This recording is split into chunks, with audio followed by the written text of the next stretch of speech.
Alhamdulillah Alhamdulillahilladzi arsala rasulahu bil huda wa dinil haq liyudhhirahu 'ala ad-dini kullih wa kafa billahi shahida.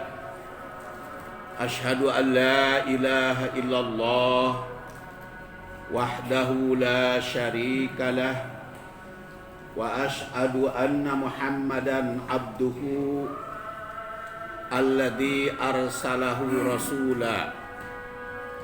Allahumma fasalli ala Muhammadin nabiyil karim wa ala alihi wa sahbihi wa man tabi'ahu ila yaumil jaza. Amma ba'du fa ya ibadallah usikum bitaqwallah fa innal jannata uiddat liman ittaqa. Qala ta'ala fil Qur'anil Karim, a'udzu billahi minasy syaithanir rajim. Amma man istaghna fa anta lahu tasadda wa ma 'alaika alla yazzakka wa amma man ja'aka yas'a wa huwa yahsha fa anta anhu talaha. Wa qala ta'ala ya ayyuhalladzina amanu taqullaha haqqa tuqatih wa la tamutunna illa wa antum muslimun. Sidang Jumat rahimakumullah, dalam kehidupan sehari-hari kita sering terpesona oleh orang kaya, oleh orang yang memiliki kedudukan dan status sosial tinggi. Karena keterpesonaan itu sering kita menoleh, kurang memberikan perhatian terhadap orang yang lemah, terhadap orang yang tidak mempunyai kekayaan, apalagi yang sedang menderita. Itulah salah satu penyebab kenapa oleh Allah Subhanahu wa taala diabadikan di dalam Al-Qur'an yang saya bacakan tadi, surat Abasa. Amma manistaghna, adapun orang-orang yang merasa berkecukupan, fa antalahu tasadda, maka kamu penuh perhatian terhadap orang tersebut. Wa ma 'alaika alla yazakka, padahal tidak tercela bagimu, atau mengandung arti bukan menjadi tanggung jawabmu apabila orang yang merasa berkecukupan, orang yang merasa kaya, orang yang memiliki status sosial tinggi itu tidak membersihkan diri, sehingga kamu penuh perhatian terhadap mereka itu, sehingga pada orang yang lemah, pada orang yang tidak memiliki kekayaan, tidak memiliki status tinggi, kurang kamu hiraukan karena sedang memperhatikan orang-orang yang mempunyai kedudukan, orang-orang yang mempunyai kekayaan yang banyak. Wa ma 'alaika alla yazakka, padahal itu bukan menjadi tanggung jawabmu apabila mereka tidak menyucikan diri. Orang yang kaya itu kalau tidak membersihkan diri, dan kamu tidak akan tercela. Wa amma man ja'aka yas'a, adapun orang yang datang kepadamu dengan bersegera, bersusah payah menghadap kepadamu dengan sekuat tenaga, Wa huwa yahsya, padahal orang itu sangat takut oleh Allah Subhanahu wa taala. Fa anta anhu talaha, maka engkau abaikan, maka engkau tidak perhatikan. Kalla innaha tadhkirah, sekali-kali janganlah Anda berbuat demikian.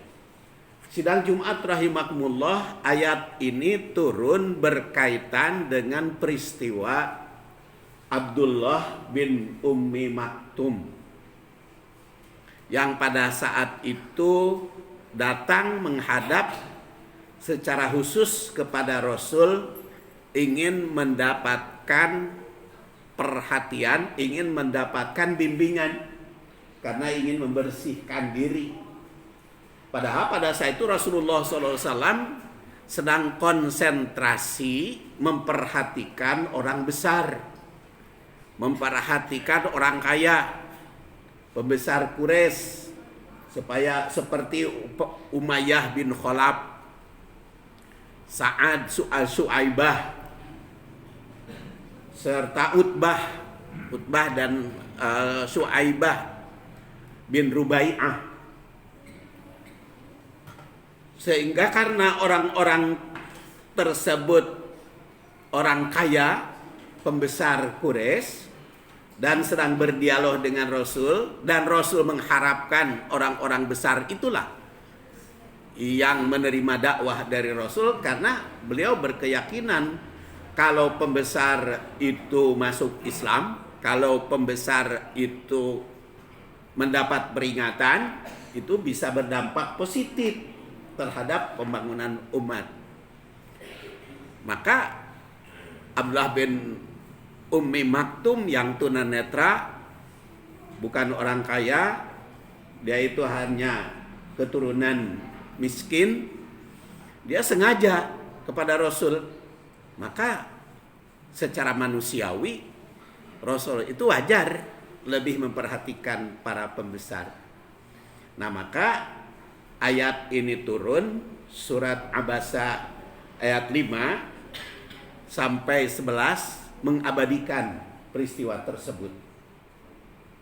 Karena banyak manusia itu terpesona oleh kekayaan, oleh orang yang besar, sehingga kurang memperhatikan orang-orang kecil.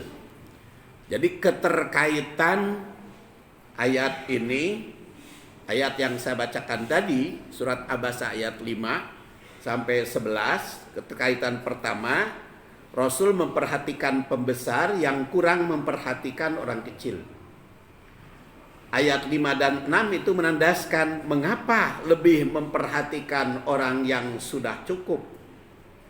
Jadi keterkaitannya antara lain, sebagai manusia bisa saja akal serta kebiasaan cenderung pada pembesar. Namun sebenarnya tidaklah demikian, karena terkadang orang kecil itu lebih bermanfaat. Dan itu sebagai bukti Umayyah bin Khalaf tidak bermanfaat bagi Rasul karena memang tidak beriman. Tapi justru Abdullah bin Ummi Maktum yang tunanetra pada saat itu, dan Rasul memperbaiki diri sehingga menghiraukan Abdullah bin Ummi Maktum, dia menjadi pembesar. Bahkan ketika hijrah ke Madinah oleh Rasul Shallallahu Alaihi Wasallam, diangkat sebagai pejabat gubernur Madinah ketika Rasulullah SAW perang Badar. Jadi orang tunanetra juga bisa jadi pimpinan besar, jadi gubernur Madinah pada saat itu. Dan juga dia berjuang bersama Rasul, bahkan wafatnya pun tahun 14 Hijriah ketika zaman Umar bin Khattab berkuasa. Pada saat itu sedang menaklukkan tentara pasukan atau kerajaan Parsi. Oleh Umar bin Khattab diutus Abdullah bin Ummi Maktum itu sebagai pembawa bendera, dan wafat menjadi syahid ketika perang tersebut. Itu keterkaitan yang pertama. Keterkaitan yang kedua, ayat 3 itu menandaskan bahwa orang kecil itu bisa saja serius memperbaiki untuk menyucikan diri. Maka ayat 7 itu menandaskan bahwa jika orang besar tidak menyucikan diri, maka itu tidak menjadi kerugian bagi Rasul. Jadi kalau para pembesar, orang kaya tidak menyucikan diri, itu tidak menjadi kerugian bagi orang-orang mukmin. Jadi keterkaitannya bisa saja menyangka bahwa kesucian orang besar lebih bermanfaat dibanding orang kecil. Nah, bagi Rasul sebenarnya dengan tidak maunya orang besar untuk beriman tidak menimbulkan kerugian bagi Rasul. Kemudian keterkaitan yang ketiga, ayat keempat itu menandaskan bahwa bisa saja jadi orang lemah itu bersemangat mengharapkan peringatan, karena di situ dikatakan au yatadakkaru fata'anfa'ahu dzikra. Dia mencari manfaat, mencari peringatan dari Rasul, karena peringatan itu akan bermanfaat. Jadi seorang yang lemah itu bisa saja mendapat dakwah justru lebih bermanfaat dibanding orang yang besar. Maka ayat 8 itu menandaskan bahwa orang yang bersemangat mencari peringatan, yang hanya takut kepada Allah, itulah yang pantas mendapat perhatian. Jadi keterkaitannya bahwa Rasul sebagai manusia bisa saja tidak mengetahui manusia yang bersemangat hatinya siapa pula yang acuh tak acuh. Karena Rasul itu dalam hal ini sebagai manusia biasa. Rasul itu tidak tahu tentang hati manusia, tentang isi hati yang datang. Karena beliau mempunyai pengetahuan hanya berdasar wahyu. Jadi kalau tidak ada wahyu yang menjelaskan kepada Rasul, tidak punya pengetahuan apa-apa. Bukan hasil penelitian pengetahuan Rasul SAW itu. Kemudian ayat keterkaitan yang keempat, ayat 1 sampai 4 itu secara historis berkaitan dengan sikap Rasul terhadap yang tunanetra. Dan ayat 5 dan 6 berkaitan dengan sikap Rasul terhadap pembesar Quraisy. Keterkaitannya antara lain bahwa lapisan masyarakat yang didakwahi itu senantiasa beragam. Dan itu diabadikan peristiwa Rasul dalam surat Abasa ini sebetulnya berlaku sampai sekarang. Sampai saat ini pun itu berlaku.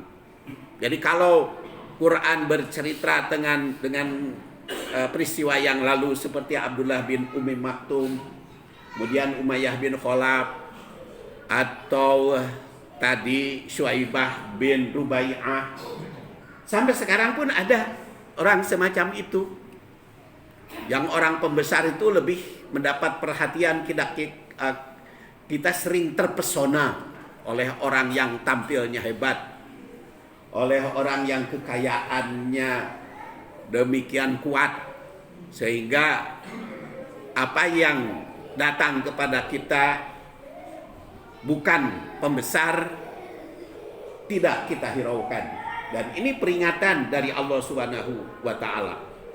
Dan keterkaitan yang kelima, ayat 1 sampai 4 mengungkap orang yang bersemangat mencari ilmu dan peringatan, sedangkan ayat 5 6 itu mengungkap sifat orang yang kurang perhatian terhadap dakwah dan peringatan.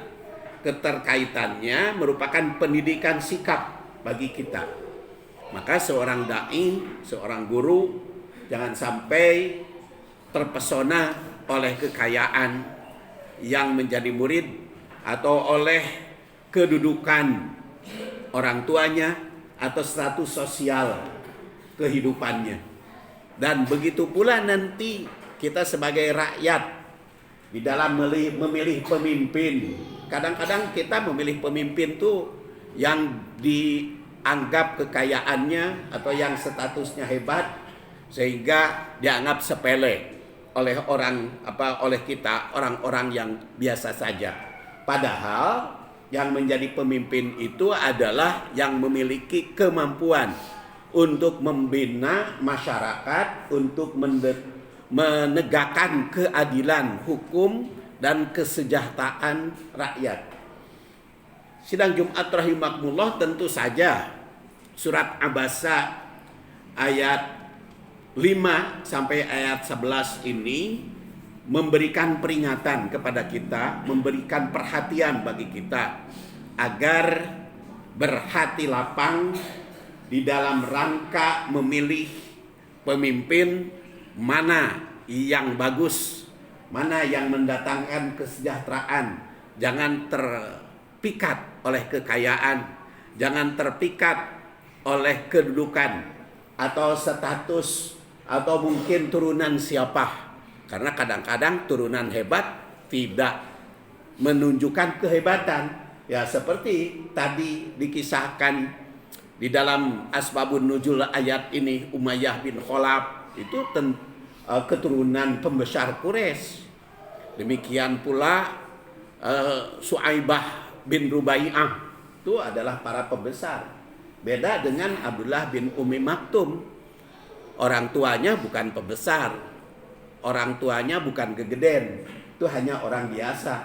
Tapi justru ketika sudah hijrah ke Madinah, ketika mendapat peringatan dari Rasul Shallallahu Alaihi Wasallam secara baik, dia bisa memimpin Madinah dalam rangka menggantikan Rasul ketika beliau bertugas keluar seperti perang Badar dan juga perang Tabuk. Sidang Jumat rahimakumullah, dan juga beliau menjadi manusia pahlawan peperangan pada zaman Umar bin Khattab. Maka di sini dikatakan wa amma man ja'aka yas'a wa huwa yakhsha. Yang datang kepadamu orang yang bersemangat mencari ilmu, padahal dia benar-benar orang yang hanya takut kepada Allah, fa anta anhu talaha. Nah, kamu kurang mendapat perhatian. Kalla innaha tadhkirah. Sekali-kali janganlah Anda seperti itu. Janganlah Anda kurang memberikan perhatian terhadap orang-orang yang menginginkan dakwah, menginginkan peringatan dari kita di dalam rangka menegakkan syariah Allah Subhanahu wa taala dan sunnah Rasulnya. Ghafarallahu li walakum walhamdulillah rabbil alamin.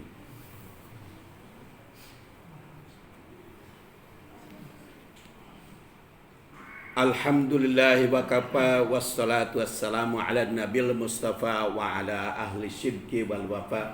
Ashhadu an la ilaha illallah wahdahu la syarikalah wa ashhadu anna muhammadan abduhu wa rasuluh alladzi la nabiyya ba'dah.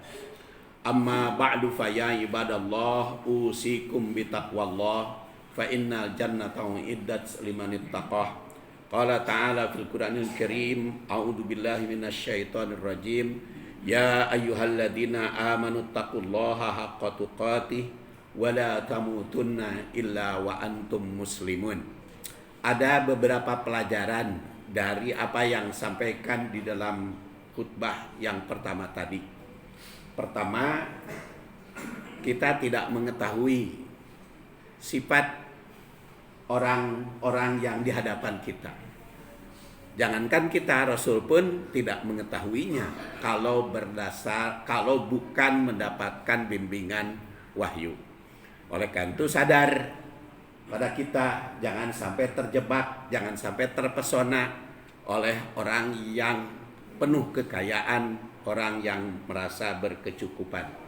Kemudian yang kedua, kalau kita didatangi orang yang minta bimbingan, yang minta peringatan, yang minta nasihat, berikanlah nasihat.